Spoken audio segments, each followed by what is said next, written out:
While children await the arrival of Santa, on this night 4 decades ago, the people of Earth listened to 3 voices from a different sleigh far out in space. Tonight marks the 40th anniversary of a message from 3 wise men in their own right aboard Apollo 8. Ed Yates looks back.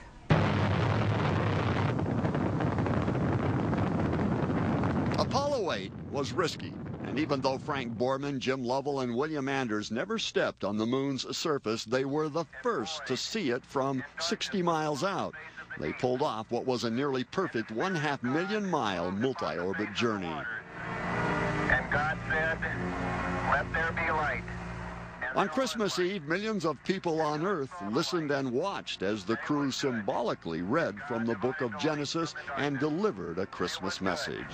And God divided the light from the darkness. Harry Ames with Utah State University's Space Dynamics Lab was a budding young engineer back then working for North American Rockwell in Southern California. Now I can close my eyes and I can picture that scene in our little apartment perfectly. As I sat there listening to that narration, I cried. My wife cried. It was emotional for everybody, but most especially for anyone connected with the space program. And God called the dry land Earth.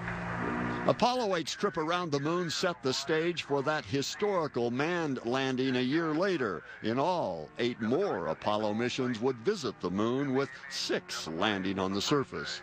40 years ago, astronauts would have predicted we would have a man on Mars by now, maybe even beyond that. But priorities, many justified, have changed where we invest our money. Harry Ames understands the priorities, but it's our thinking he fears the most. While young creative students dreamed of space adventures in the 60s and 70s, those visions are buffered now. Ames says he's disappointed, but not about to give up. So we have to inspire our youth.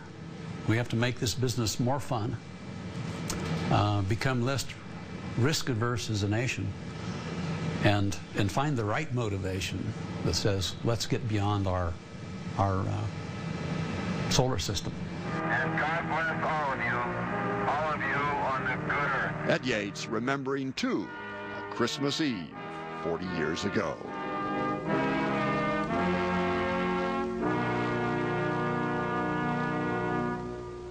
It was a moment. The traditional carol calls for a white Christmas, but how about making the holiday a little more green? Many homes will be filled with wrapping paper, boxes, and